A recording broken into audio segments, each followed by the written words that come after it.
Non-stop ang pagmamahal niya sa inyo gamit lamang ang isang kutsara kahit na kayo ay magka-LDR. Hello mga guys, kumusta kayo? Panibagong araw, panibagong video na naman tayo. And sa araw na ito, isa na namang video ang aking ituturo sa inyo na simpleng gabay o simpleng pamamaraan na makakatulong sa atin. At bago ang lahat, gusto ko lang mag-disclaimer sa mga taong hindi naniniwala at hindi gusto ang mga kagaya nitong video. Please skip this video and maghanap kayo ng videos na gustong gusto nyo. Dahil ang video na ito ay para lamang ito sa mga taong naniniwala and gusto mag-try. Sa lahat po ng mga nagko-comment po dito sa aking video dito sa loob ng aking channel, mag-ingat po sa lahat ng mga nagre-reply sa inyo na dinadala kayo sa kanilang WhatsApp in Imo app upang makaiwas po tayo sa scam. Sa lahat or dito po ang aking ituturo sa inyo, gamit lamang ang inyong kutsara or gamit lamang ang isang kutsara at non-stop kanyang mamahalin kahit na kayo ay magka-LDR. Dahil sa panahon ngayon, lalo na kapag kayo ay LDR, meron talagang magkarelasyon na talagang magkakalabuan, meron talagang magkarelasyon na talagang masira. Kahit na kayo ay magka-asawa or magka-boyfriend, girlfriend, talagang masisira at masisira dahil sa dami po ng mga pagsubok ngayon, sa dami pong darating sa atin na hindi natin kayang pigilan, kaya naman ay masisira po ang ating relasyon. Lalo na kapag wala po ang ating mga partner, kapag wala po sa ating tabi, lagi yung partner natin, kaya naman ay minsan yung partner natin ay nagluloko or di kaya ikaw yung nagluloko. Dito po ang aking ituturo sa inyo ngayon upang pagtibayin ang inyong relasyon at talaga namang walang hinto ang inyong pagmamahal hanggat kayo po ay nabubuhay pa dito sa mundo. So, ito po ay pwedeng gawin sa parihasang kasarian, babae ito babae and lalaki ito lalaki. Siyempre naman sa ating babae at lalaki na mag-partner. So, pwede siyang gawin kahit na kayo ay magkalapit or magkasama lagi sa inyong pamamahay, magkasama lagi, and syempre magka-LDR higit sa lahat. Ang kailangan lamang natin dito is kailangan mo lamang dito ng isang kutsara. Isang kutsara lamang. Syempre stainless or ganito po na kutsara. Huwag po gumamit ng plastic. So, ayan po, kutsara. And kailangan din natin dito ng maliit na pirasong papel. At syempre panulat at kailangan din natin dito ng honey o di kaya asukal. Kung meron po kayo asukal, pwedeng brown, pwedeng white sugar. So yun po ang dapat nating ihanda. Ngayon kapag ready na yung mga naibanggit ko, ang isunod po ninyong i-ready isang inyong sarili. I-ready ninyo ang inyong sarili, kailangan na alam po ninyo sa inyong sarili na gustong-gusto ninyo itong gawin at ito po ay makakatulong sa inyo. Ito po ay isa sa mga dahilan na matibay o mapagpatibay po ang inyong relasyon.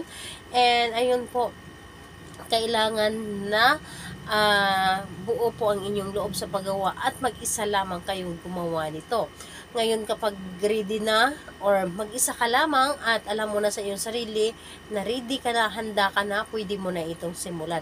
Ang gagawin mo lamang dito sa inyong papel, isulat nyo lamang ng 3 ulit yung pangalan at apelyido ni target. 3 ulit po, pangalan, apelyido ni target. Yun lamang ang inyong isulat. Ngayon po, kapag naisulat nyo na dito yung pangalan at apelyido ni target, itupi mo lamang ito ng 3 beses yung papel. Or paliitin nyo na ang papel. Ngayon po, kunin ninyo ang kutsara at kumuha kayo ng asukal. Kunin ninyo ang kutsara at kumuha kayo ng asukal at pagkatapos nun, yung asukal kapag nasa kutsara na, ilagay din po ninyo ang papel. At ngayon, kumuha kayo ng kandila. Kumuha kayo ng kandila at sindihan po ito. Sindihan ang kandila at kapag nag-apoy na ang kandila, ito po ay itapat po sa apoy ng kandila ang kutsara. Itapat po sa apoy ng kandila ang kutsara and hayaan ninyo na matunaw ang asukal nito. Ngayon, itapat ninyo ang kutsara doon sa apoy ng kandila and habang tinutunaw ninyo ang asukal gamit ng kandila dito sa kutsara, habang tinutunaw ninyo, paulit-ulit ninyong sasambitin yung pangalan at apelyido ni target at sabihin ninyong wala kang tigil sa pagmamahal sa akin. Pangalan, apelyido, wala kang tigil sa pagmamahal sa akin. Paulit-ulit lamang hanggang sa natunaw na ang asukal po dito sa may kutsara at ang papel na ito ay dumikit sa asukal kapag natuyo ang asukal. Hayaan po ninyo. At hayaan ninyo kung masunog man ang papel dahil malakas ang apoy ng kandila, okay lang po. Dahil ito po ay nasa ibabaw ng asukal and hayaan po ninyo na magsirap po ang asukal.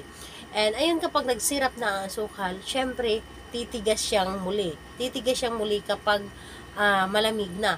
So hayaan ninyo na yung papel ay nakadikit po sa asukal na tumigas kapag ito ay lumamig na. And saan ito ilagay?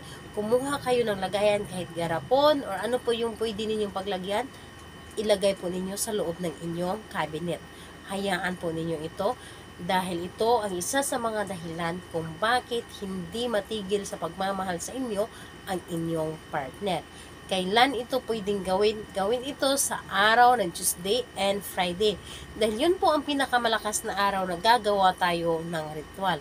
And kung gusto ninyong gawin sa ibang araw, kung malakas ang inyong energy, naramdaman ninyo na gustong-gusto ninyo itong gawin na para maghinihila kayo na gawin ito, gawin po ninyo.